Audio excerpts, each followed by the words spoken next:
Ma'am ఇప్పుడు కామన్గా we see that there are so many hormonal imbalances కదా. So చిన్న పిల్లల్లో మెచ్యూర్ అయిపోతున్నారు. సో మీ పరంగా what do you think is the one major culprit? ఇప్పుడు మేడం చెప్పినట్టుగా చాలా కామన్గా ఏంటి అంటే ప్రికాషస్ ప్యూబర్టీ అంటారు. అంటే ఆడపిల్లలు తొందరగా మెచ్యూర్ అయిపోవడము అనేది చాలా చూస్తున్నాము. మేజర్ రోల్ ఏది ప్లే చేస్తుంది అంటే first major role is junk. Junk అంటే ఏంటో అందరికీ తెలుసు. మనకి అవుట్ సైడ్ దొరికే ఐస్ క్రీమ్స్ కానీ లేదు అంటే ప్రాసెస్డ్ ఫుడ్, నూడిల్స్, సమోసా ఇలాంటివన్నీ తినడం వల్ల పిల్లలు వెయిట్ అనేది గెయిన్ అయిపోతున్నారు. వెయిట్ అనేది గెయిన్ అయిపోవడం వల్ల obesity that will in turn cause hormonal imbalances అనమాట. దానివల్ల ఏంటంటే ఎర్లీగా మెచ్యూర్ అయిపోవడము, దానివల్ల బిహేవియరల్ అబ్నార్మాలిటీస్ రావడము. జంక్ అనేది హార్మోన్స్ మీదనే కాదు, బిహేవియరల్ అబ్నార్మాలిటీస్ కూడా. ఒబేసిటీ అయిపోవడం వల్ల ఏంటంటే వాళ్ళకి సోషల్గా మూవ్ అవ్వడానికి కూడా అంత ఫ్రీగా ఉండరు అనమాట. సో అది కూడా సైకలాజికల్ ఎఫెక్ట్ కూడా పడుతుంది మ్యామ్. అండ్ ఇంకేంటంటే చిన్న చిన్న ఇష్యూస్ కూడా డెంటల్ కేరీస్ కానీ ఇవన్నీ కూడా వస్తూ ఉంటాయి. హై షుగర్ లెవెల్స్ వల్ల బిహేవియరల్ అబ్నార్మాలిటీస్ వస్తాయి, ఇవన్నీ ఉంటాయి అన్నమాట. సో వాళ్ళు ఏంటంటే పేరెంట్స్ వచ్చేసి మేము మా పాపకి ఆల్రెడీ ఫ్యూ చేంజెస్ చూస్తున్నాము, మిమ్మల్ని కూడా అడుగుతారు కదా మ్యామ్.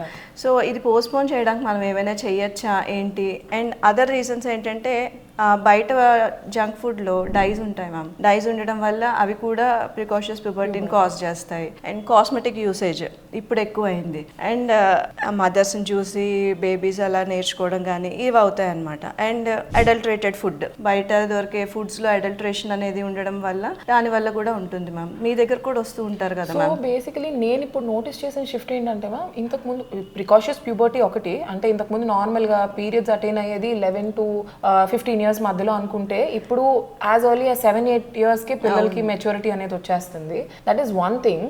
ఇంకొకటి నేను నోటీస్ చేసింది ఏంటంటే నంబర్ ఆఫ్ ఒవేరియన్ సిస్ట్స్, అంటే ఓవరీస్ లో నీటి బుడగలు అంటారు, ఆర్ పీసీఓడి ప్యాటర్న్ కానీ, ఎండోక్రైన్ హార్మోన్ డిస్ట్రప్షన్ వల్ల so thyroid cases number of cases పెరగడం కానీ, సో పీరియడ్ ఇర్రెగ్యులారిటీస్ కానీ చాలా ఎక్కువ చూస్తున్నాం.